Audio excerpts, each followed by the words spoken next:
Conspiracy Worldwide Radio.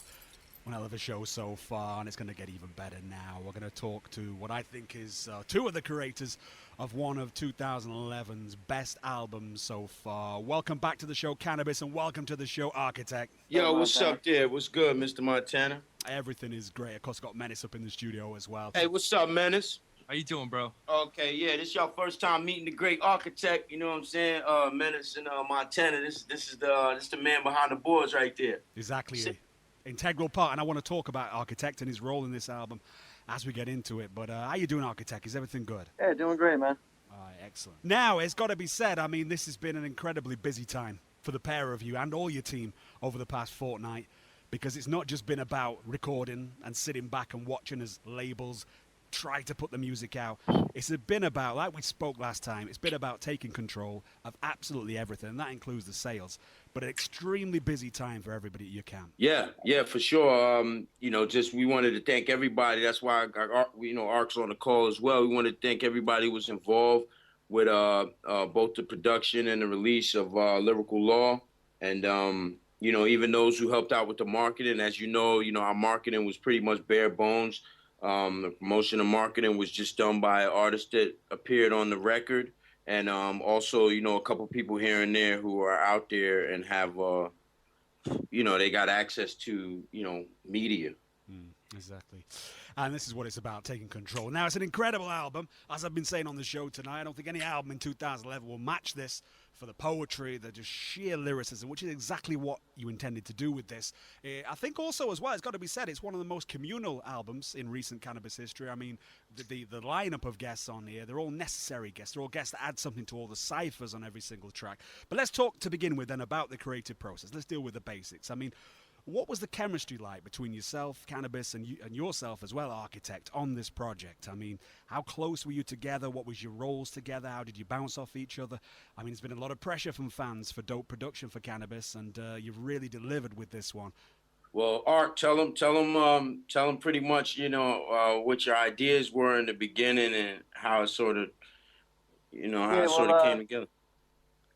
Yeah, well, after me and Bis did Melatonin, we had met together, and we originally had an idea of doing a remix type album, and we came up with the title Lyrical Law, and from there it just kind of spawned into doing Canibus's next actual studio album, and it just kept growing and growing. Bis came up with the idea of putting out the original Them tracks, and so we went from there and got a full studio album together as the first disc, and then what we pretty much did is we took like tracks that we had ready for what our original thought process of the album was going to be back when we thought it was going to be a remix album, and made that into a disc 2, which is pretty much what came together as the 3-disc set. When it came down to actually the sonics of the album, I mean, I think there's always been a battle between conventional and orthodox when it comes to production. For yourself, Canibus. Which side do you think won when it came to disc 1 of this, when it came to the unorthodox beats versus the conventional? Well, when it comes to the beats, like nowadays, I pretty much go with the vibe of either the producer or like who's involved with the executive production. I pretty much take I take some pointers from them on what they feel, what they're looking for the album. Just teamwork. I work with them as a liaison to try and get the finished product. I want the finished product to sound. I wanted to have all the elements that either the person working with me or some of the other artists that are appearing on the record the overall result. I just want to add on to it and get the overall result that we're all looking for. Because if it was a record where it was a result that I was looking for by myself, then it would have been different. But taking into consideration all of the artists that appeared on the record, the different producers, both like seasoned and unseasoned. I thought it was a good workout album. I thought it was an excellent album to display everyone's talent, and You know, and I hope it is not the best album of 2011. I hope that it inspires people and, you know, sort of gives them a, you know, good swift kick in the ass to do more records like this one. Mm.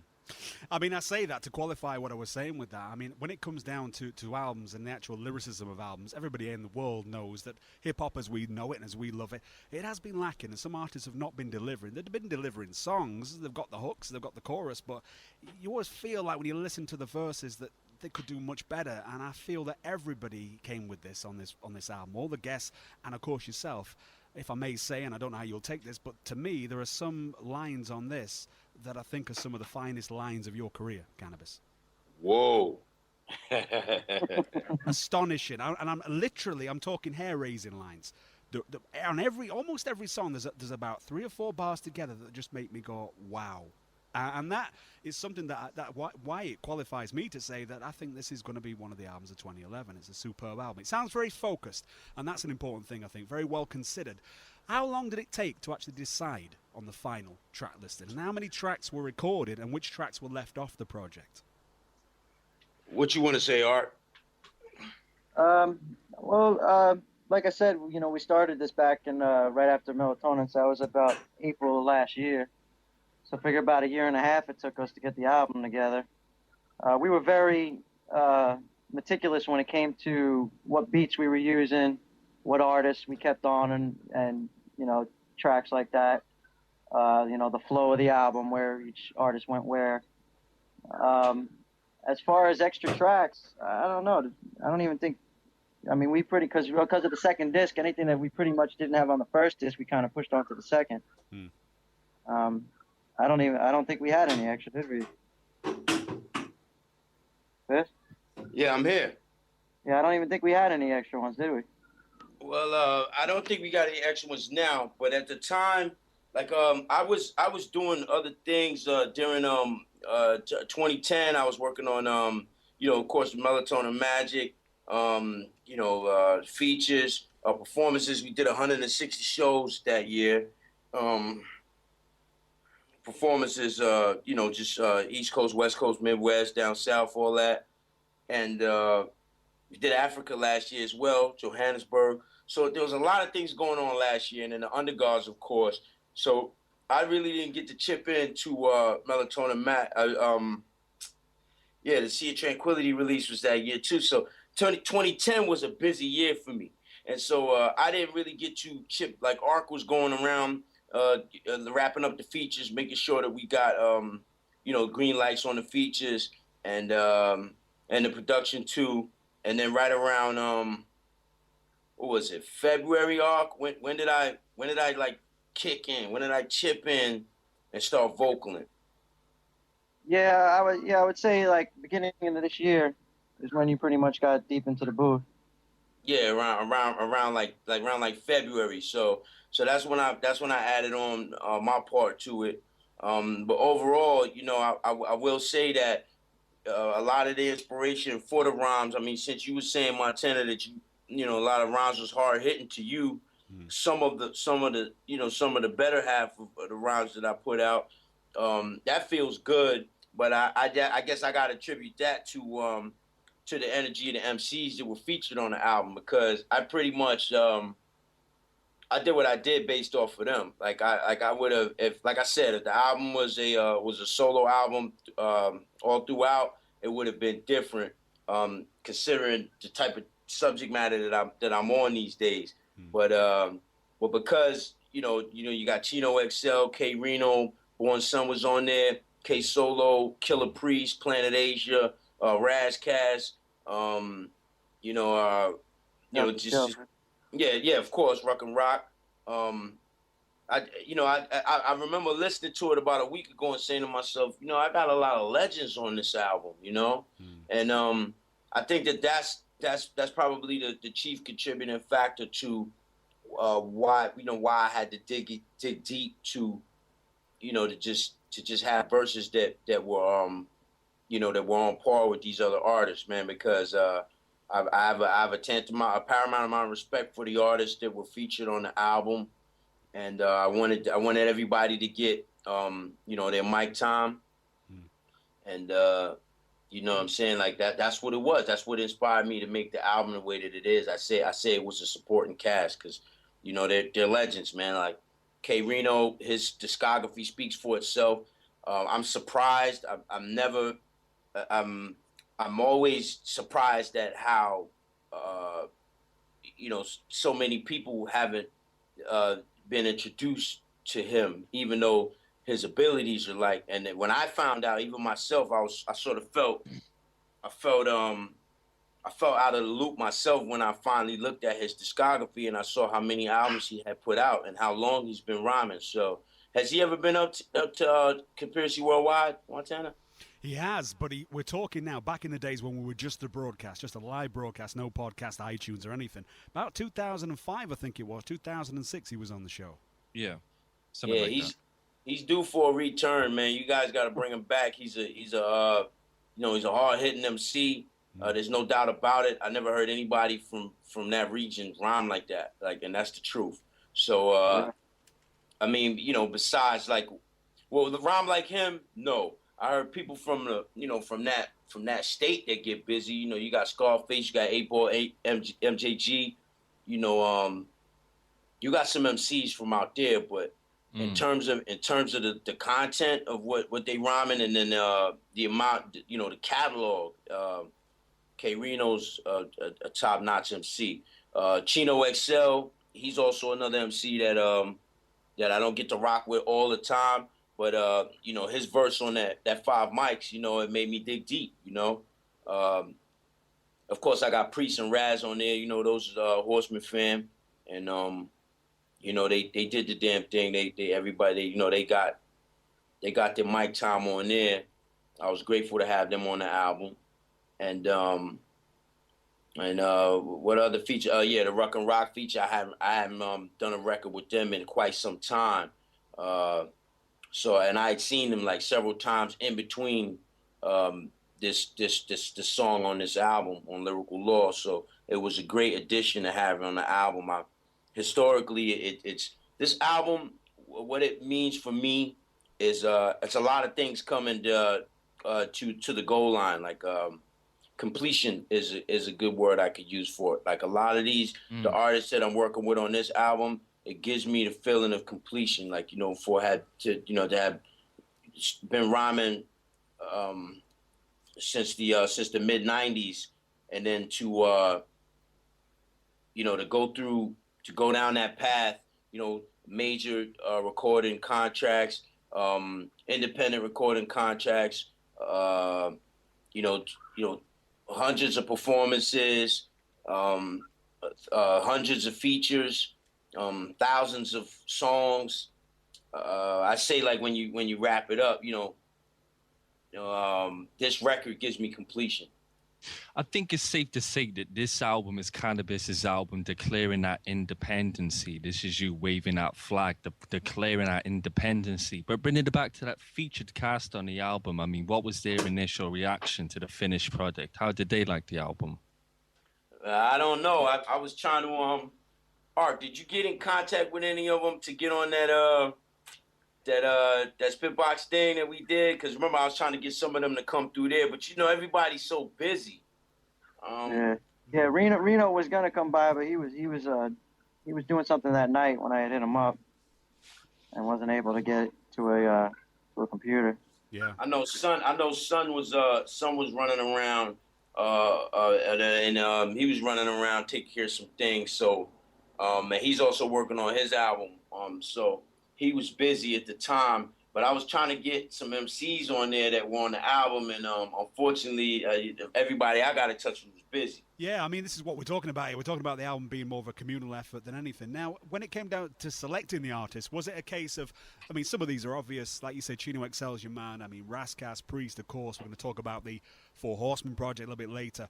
But less obvious guests than obviously on the album are people like Planet Asia, even Copyright. I mean, amazing MCs. I forgot those two. I forgot Copyright. Yeah, Copy was another MC that was featured on the album that he got. That's why I put him first up on that track. Was it just a case of reaching out to the artist and just thinking, you know, you appreciate their lyrics and you think they'll be brilliant on the ciphers, so let's invite them onto a track? Or was there any more stories to that? It was a joint effort. Yeah, it was a joint effort. Art, tell them how you made that happen. Yeah, well, once me and like Bis got the overall, what we wanted to do with the album, and I told him I was gonna hit up some MCs. I pretty much just wanted to hit up MCs that I felt that were mentally in the same aspect as we were on how we would want to put an album out, as part of like the lyrics and just the cipher whole thing that we were doing, and it just grew from there. It's just we had it was amazing on how many like actually reached out and were wanting and willing to get involved with it, and the album just built itself from there. Exactly, and like you said there, Canibus, some important collaborations as well. K Reno, I think, is really important that he's on this album, and also I think on the second CD, but also K Solo. Now that's a name that many of our listeners won't be too familiar with, but that's an absolute lyrical legend right there. That's right, the great K Solo, the Letterman. Ark also worked with Solo this past. He met Solo like this past. That's right, doing some shows and stuff like that, and a couple features for his artists. But that's a real big deal to me. That's a real big deal to me to have K Solo on there, because K Solo comes from an era where, I mean, he was the first wave of hip hop. So it was his wave first, and then there was maybe one or two more waves after that, and then my wave, and then I showed up. So you're talking about one of the hip hop pioneers, and when he was out there with Zulu Nation, Bambaataa, and he was just telling me some of the things that they were talking about, I knew that I had to have him on the album, because Solo's doing a lot of different things. He's got his own label that he's working. We got his own artist that he works with, and I'm also on the Waste Management label. But he's got projects like brand new artists that he's trying to break. Just having him on the album. I mean, Tales from the Crack Side was one of my favorite songs when it came out, because it's just what he was doing. His imagination with that on that mic was. I didn't know another artist like him back then. Exactly. It wasn't just the energy, was it? It was actual words, the poetry, and something that runs through this album, Lyrical Law. Now, one thing I do notice from the album is track 13, the last track on the disc 1, really showcasing, I think, to a lot of the world, the work of the mixers, your die-hard fans, and all those people who've taken Canibus lyrics and taken different bars, different lines from different songs, and put them together into brand new verses. Whose decision was it to actually put this out there and put it on the album as a track 13 to feature these mixes on the album? Well, I take this one because I love the mixes. As far as the feedback, I've only heard like the real die-hard fans or die-hard purists, say that they like that track or they love the track. Everyone else doesn't understand it. I'm talking about the Rip versus Poet Laureate. But I just think it needed to be done. I think that while the verses, they can be hard on the ear to someone who's not used to hearing it, but I think that because of the layered approach, I just feel like it's the first of its kind. It's never been done before, and it needed to be done.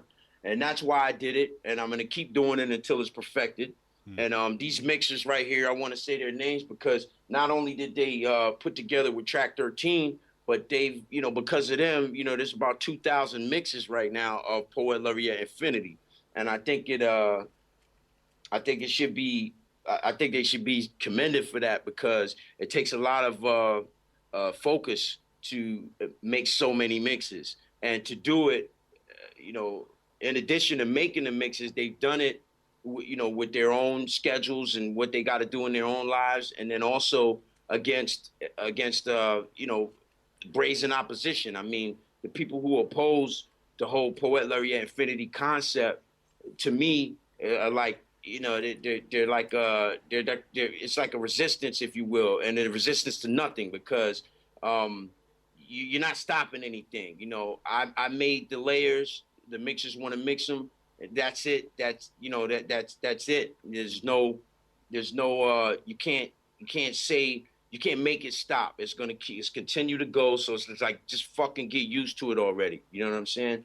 And when the new batches of layered compositions start to come through, you're gonna see what it was all about, and why it's the first of its kind, and it'll possibly be the last of its kind, because I can't see anybody trying to do it and being able to go through all of the resistance that myself and the mixers have been through over the years. I mean, we've gone through a lot together, and I want to say their names right now because I want to give them a shout out. Sure. All right, Shan 51, he's from out there, your side. You know him, Montana, like excellent mixer. Knowledge Guard, KG, he's also from out there in the UK. Pirate, he's domestic. Vorpal, aka White Lotus.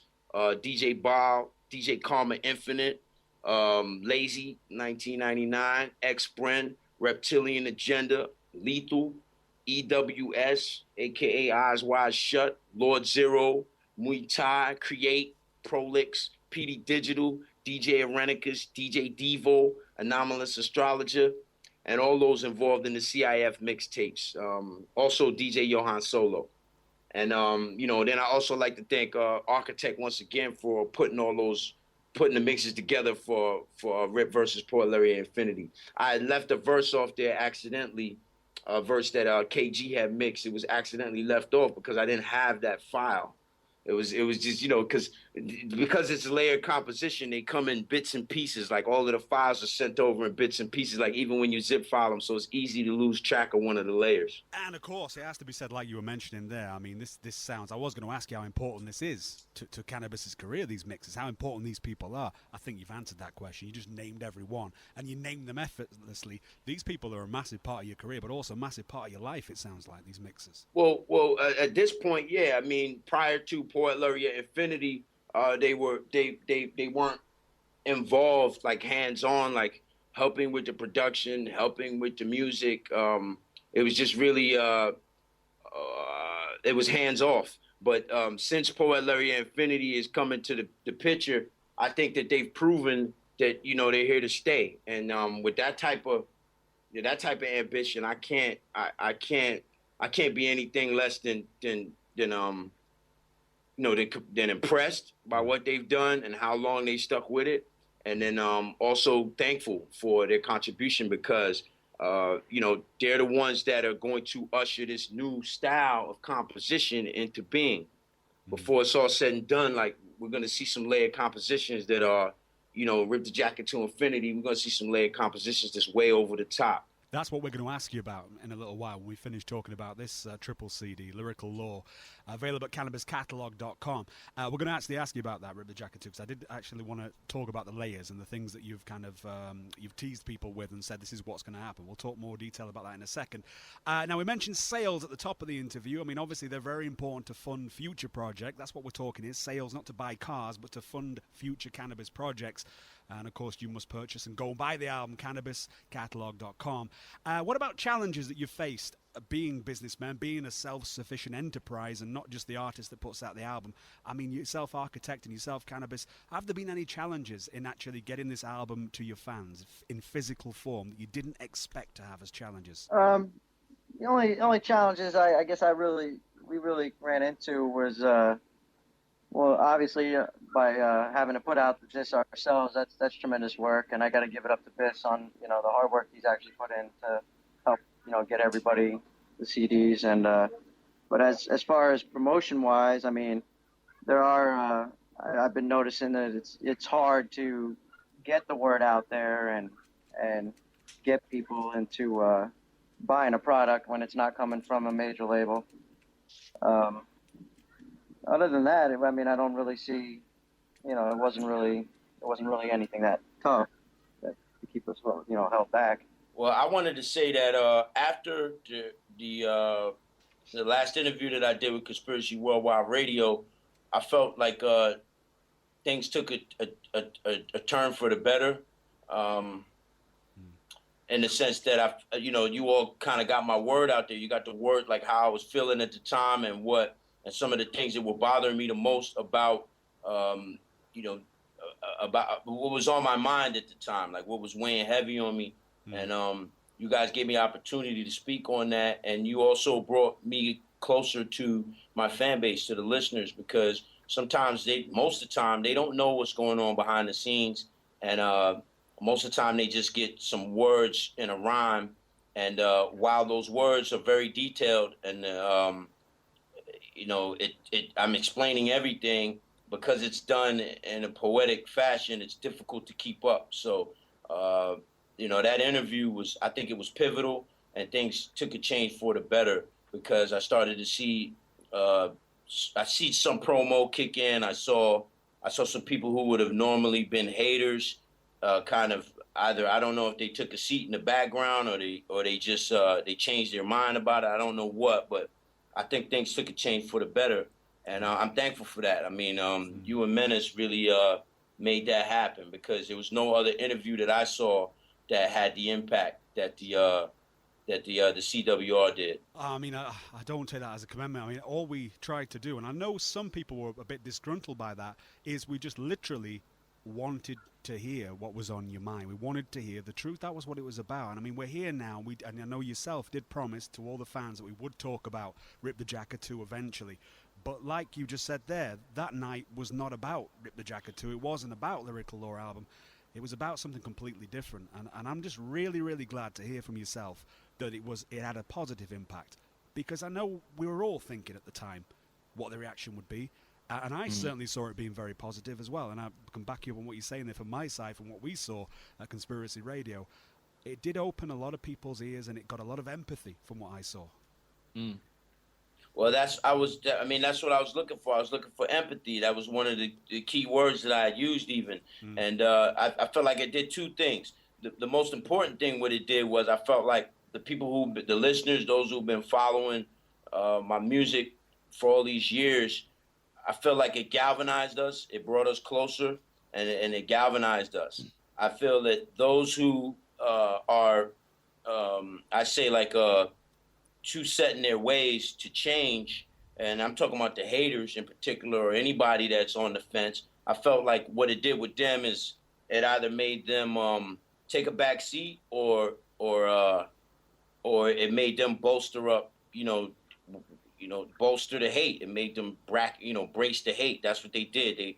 They started to come at me harder, and that happened with a couple of things, like the lawsuit and the little things like that with the Lyrical Law. I felt like just considering that the record was good for hip hop, and it was intentionally, it was meant to show what can happen when artists get together and just and give it a shot, like put their best foot forward. I feel like that's what the album proved, and it's Lyrical Law. I'm happy about the album. I feel good about the album, and I feel good about how everyone got a chance to shine on the album. Yeah, exactly. And it's a success. I think that's the thing. At least in my opinion, it's a success, this album. And that's the main thing. I think what you've aimed to do, from what you said tonight, you've succeeded and exceeded as well. What about Disc 3? We'll talk about Disc 2 in a second. And now Disc 3 is the one that a lot of people are still waiting to hear the origins and the history of. Now, of course, this is material recorded in 1993. And please correct me if any of this is incorrect. But it's 1993 material. It's a group called Them. You were a member of the group. We just wanted really to talk more about the origins of them and when this material and where this material was recorded on Disc 3. All right, the When was 93. It was recorded in between Georgia and Washington, D.C., two places that I was living at the time. And then the where and I just said the where. The what was it recorded on? It was recorded on a 4-track Tascam, 424 was, I believe. It was, one of those cassette tapes. For those who don't remember the old school analog tape recorders, it's a 4-track, just an old school 4-track. I had a Fostex, it broke. I stepped it up to a Tascam 424. And that's why the quality is so crazy. But Art did the best that he could to bring out the lows and get rid of the hissing.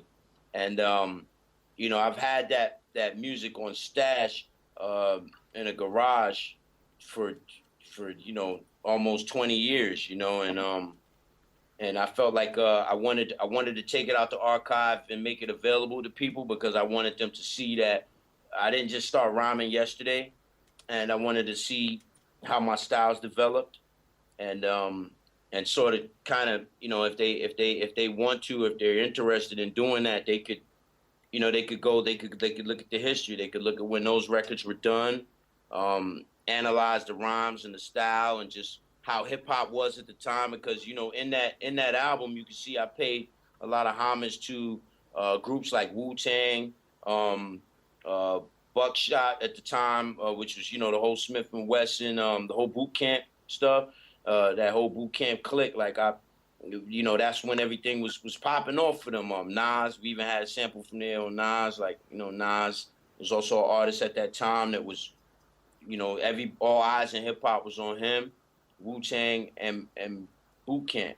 So that album, my influences are evident when you listen to that album. I mean, having spent time in a group with an MC, like you say, from Atlanta, how did that, or should I say, did that initially have an effect on your style, be it in the way you rhymed or what you rhymed about? Well, I was solo to begin with. I was always a solo MC. Right. We had done those tracks. We were, all of us were we were all out of high school. We all graduated from high school, and we were, some of us were going to college, some of us weren't. And that was the time when we were still chasing hip hop. And so, that record was just I don't think that everybody put a verse on that album thinking that, 20 years later or whatever, Canibus was going to release it. I don't think everybody did that, or I don't think everybody did it knowing that it was going to be released. I mean, but I do know that everybody that recorded on that album, I know we all did it because it's just what we wanted to do. Like, that was, the album's so innocent, my dude. Like, that Them album is so innocent in terms of how it was done. I mean, it was all, it was a Sonic 16, at EPS 16. I had it. I produced about half to 3/4 of the tracks on that album, and then I think I might have produced about only half. But I was involved in everything, like the sequence and all of that, because I would just take the sequences and throw them, put them back, run them back through the EPS 16.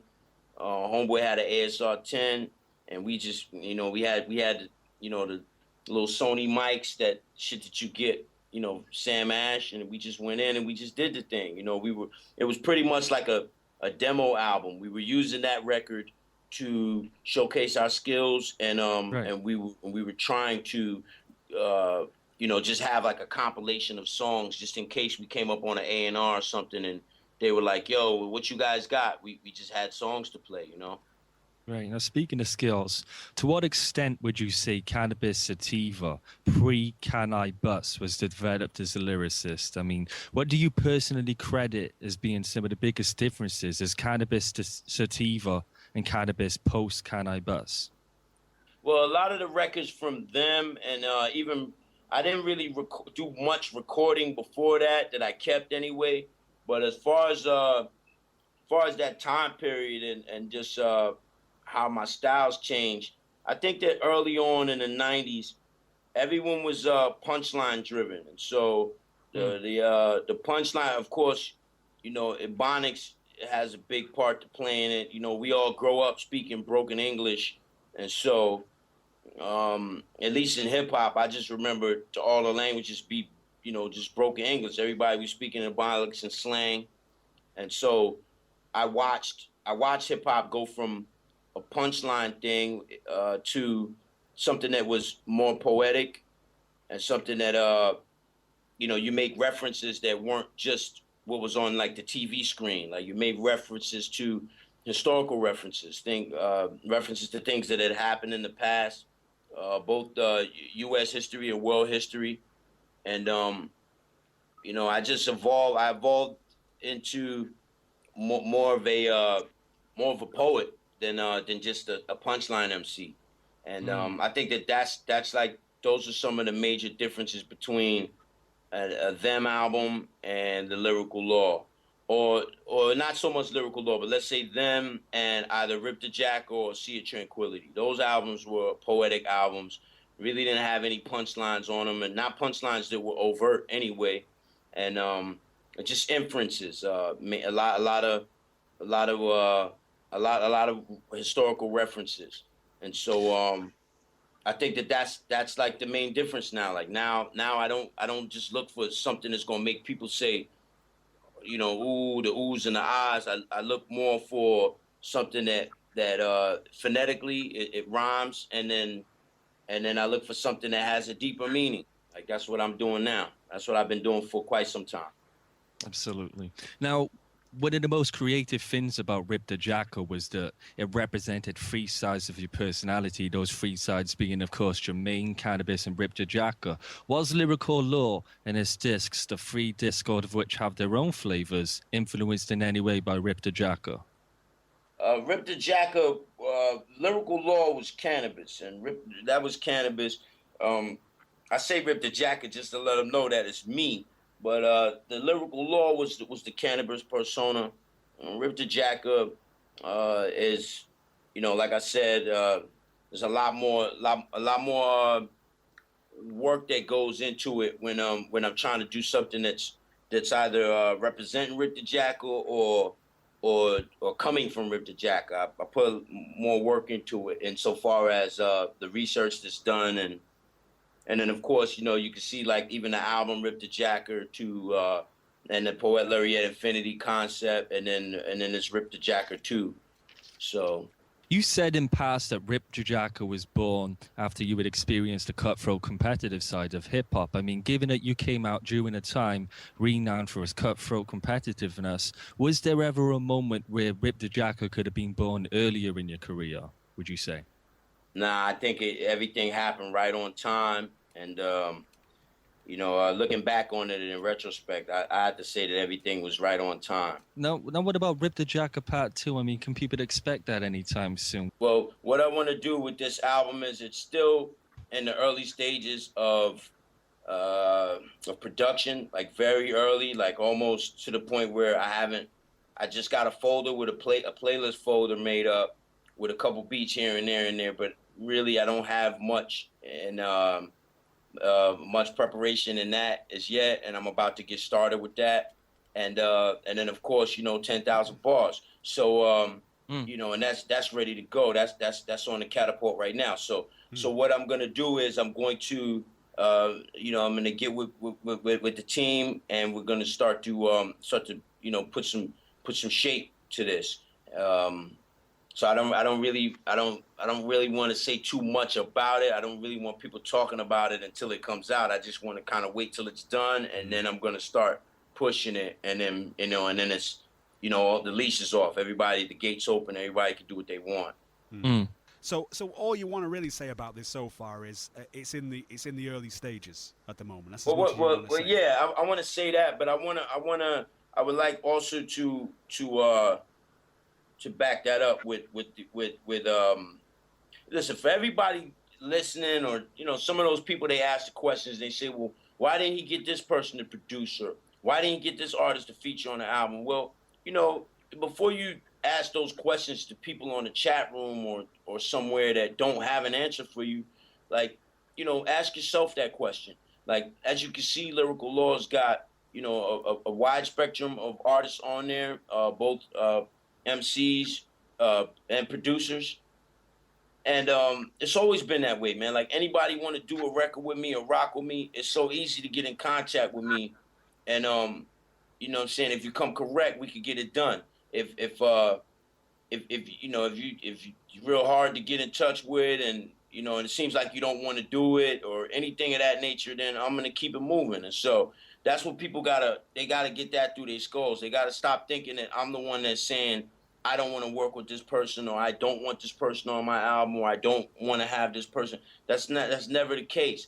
You know, I got the open arms to anybody that wants to, you know, that's got something to add on, and then we take it from there. So You know, that's the same thing with RTJ2. It'll be the same thing. If a producer, if you don't see a producer on there, it's because it was difficult for me to get that producer to get on the record. If you don't, and by the way, there's no features, there's no MCs on that album, so there won't be any MCs on there. But insofar as production, that's all I had to focus on because I'll be handling the rhymes. But when it comes to the production, like whoever you see or know that they were trying to be involved with the project. Whoever you don't see, they weren't trying to be involved. So don't ask me why they're not on the fucking record.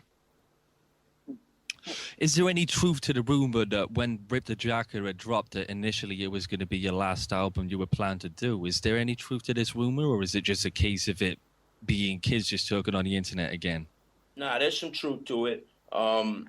You know, and I mean, in light of some of the things that's happened over the last couple of weeks, you know, who knows? Like, who knows in terms of because I don't have a definitive answer on whether this Rip the Jacker 2 will, for sure, without a doubt, be on the shelf or come out. Like, I don't know. I know that I'm going to record it. I'm going to get it done. When it comes out or how it comes out, I don't have an answer to that question. I know that people, you know, sometimes people are like, yo, we got 4 albums in a year. We want to get more albums. Yeah, well, you know what? These albums, you know, they incur a lot of time, a lot of, especially my albums. When I'm working on my records, it's not just something I throw out there. It's something that I put together and something that I know I'm going to be graded on. And, you know, there's going to be a lot of criticism if it's there, if it's warranted. And even if there isn't, there's going to be criticism. So I am, you know, I'm cautious in the steps that I make in putting these albums out. And, you know, I just don't know. I don't know when RTJ is going to come out. And I don't know if it'll be the type of climate to even put it out. Because if hip hop is not on that at all, like if there's nobody out there that I see that would even maybe want to hear that album, I'm not going to put it out. I'm going to wait until things kind of change, or until, I don't know, maybe until, because the 10,000 bars is there, and there's a lot of things that I'm speaking on in that album that I feel like is coming to pass. So, you know, maybe it'll be better to just hang on to it and it come out at a time when everything's changed. And the consciousness, like people's consciousness, you know, the globe's consciousness has taken a turn for the better. And a lot of those negative elements, either they get, you know, they're extinct, or they get, you know, they get pushed to the background, and some of the more altruistic attitudes start to get pushed to the forefront. Maybe that's when Rip the Jacker is ready, because I just, you know, like I said, like sometimes people just sit around and they ask for something, then you give it to them and they don't even know what they got. So, so you know, I'm gonna play that one by ear. I am gonna actively get involved in getting the production for this album, though. And anywhere, you know, from now to the next 3 weeks, you should start seeing some stuff with me actively pursuing production for this album. And you know, yeah, man. After that, you know, after 10,000 bars, I don't really, you know, I'll be available to go out, do a show here and there. I'll still be doing features, you know, if there's a market for that, if depending on how things work. But I really can't say that I'm gonna fuck with just rap shit up until I can't rap no more. Like, that doesn't really, like, realistically, I don't know if that's in the cards for me. And this album right here I think it was a good bang. It was a good way to say, hey man, you know, I was one of the nicest in '93, still am. But I don't have to wait for you to catch up and figure that out, though. Like, I could still put it down, then leave it alone. And this is how we end part 1 of tonight's epic 7-hour show. If you want the second half, another 50 minutes of the Canibus and Architect interview, then simply go to conspiracyblog.net, go to iTunes, grab part 2, because as soon as part 2 of this show begins, we carry on. Another 50 minutes with Canibus and Architect. Don't miss a minute. Conspiracy Worldwide.